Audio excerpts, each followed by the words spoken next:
tal? Buenas tardes, compañeros. Mi nombre es Víctor Hugo Villaseñor Jurado. Soy licenciado en Derecho, soy el encargado de la capacitación del examen general para el egreso de la licenciatura en Derecho. Soy abogado titular de aquí de la escuela de CUPREX. El día de hoy, en la sección Que no te pase, vamos a platicar acerca de lo que son los niveles de contacto de una autoridad en relación a los terceros para poder llevar a cabo actos de detención o de privación momentánea de la libertad, de acuerdo a dos tesis aisladas que emitió la primera sala de la Suprema Corte de Justicia de la Nación. Esto quiere decir que lo que vamos a comentar el día de hoy es cuáles son las facultades que puede tener cualquier autoridad para poder llevar a cabo algún tipo de detención o de suspensión a la libertad de tránsito de una persona. El artículo 16 constitucional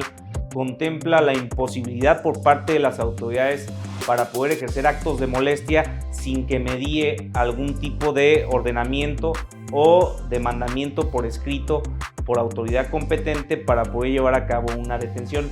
Si bien es cierto, todos gozamos de ciertas libertades para poder transitar de acuerdo al artículo 11 de la Constitución, para poder ejercer cualquier tipo de profesión, para tener una libre asociación de acuerdo al artículo 9 de la Constitución, sabemos que también existen ciertas atribuciones que otorga el artículo 21 constitucional a las autoridades para poder llevar a cabo actos de investigación, de prevención del delito o, en su caso, también de detención.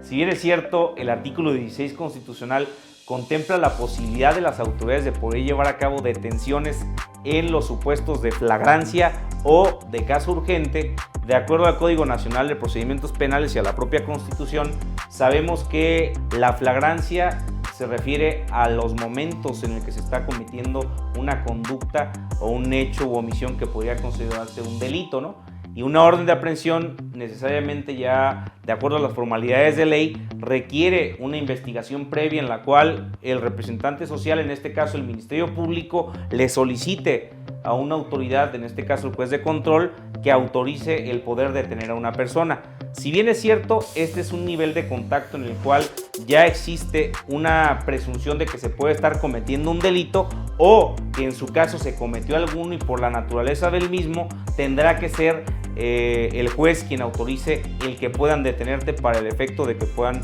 llevar a cabo los actos de investigación o para llevar a cabo una medida cautelar. Este es un primer supuesto de los que aparecen en el artículo 16 y en los tratados internacionales relativos a lo que son las detenciones.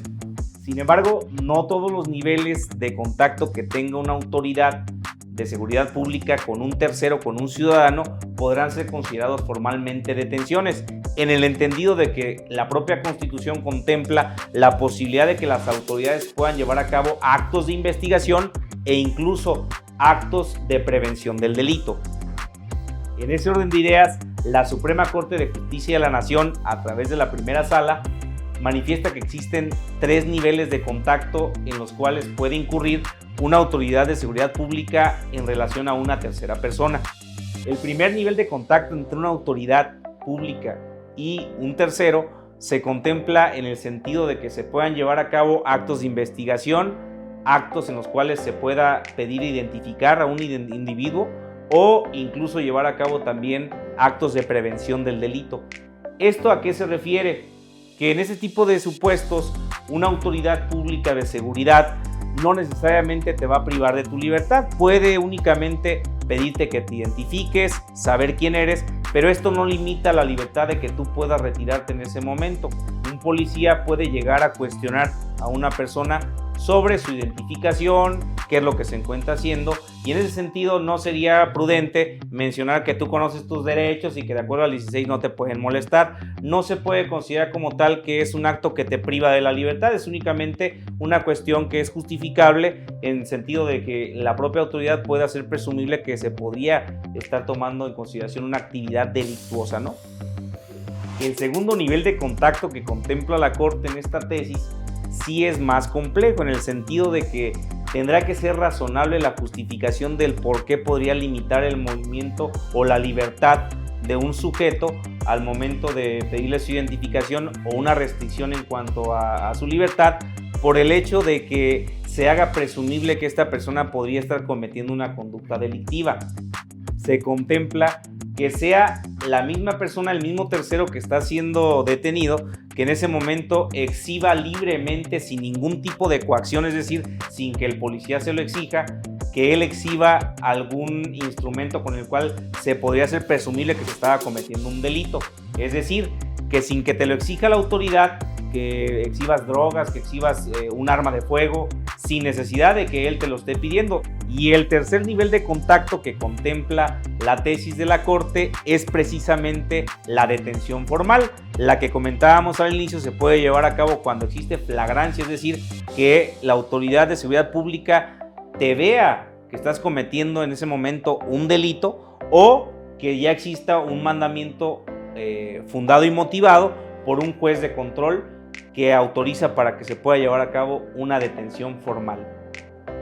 En conclusión, lo que nosotros podemos deducir de ambas tesis de la Corte es que no todo acto de molestia por parte de una autoridad podría ser considerado como tal una detención, ¿no? Sino que existen niveles en los cuales sí podría llegar a tener algún tipo de contacto con el ciudadano. El hecho de que alguna autoridad de seguridad pública te pida tu identificación, te solicite saber quién eres, qué es lo que estás haciendo en ese momento, como tal, no es un argumento que tú manifiestes que tienes derechos constitucionales, porque sí es un acto que no tiene que ser justificado por parte de la autoridad, toda vez que no transgrede la esfera jurídica del ciudadano, ya que no lo están llevando a barandillas ni ante un juez o al Ministerio Público, únicamente lo están cuestionando, y como tal, tú podrías retirarte en el momento que tú consideres sea pertinente o prudente. Ambas tesis aparecen en el Semanario Judicial de la Federación, son de la 10ª época, con registro digital 2008638, que al RU lo menciona: derecho humano a la libertad personal, características de los niveles de contacto entre una autoridad que ejerce facultades de seguridad pública y una tercera persona. La segunda tesis aparece con registro digital 2008639 de la 10ª época, que al rubro menciona detención y restricción provisional de la libertad personal, su interrelación y diferencias conceptuales. Ambas son en materia constitucional y penal. Estos son los niveles de contacto que puede tener una autoridad de seguridad pública con un tercero y no representan como tal la posible comisión de un delito. Entonces, lo que les podemos sugerir es que no se pongan nerviosos si no han cometido ningún delito, que simplemente dejen a la autoridad llevar a cabo sus manifestaciones, pero que sepan ustedes también reconocer cuáles son sus derechos sin que esto transgreda en el nivel de tener que confrontar a una autoridad sin argumentos válidos. Yo soy Víctor Hugo Villaseñor Jurado y esta es la sección Que no te pase.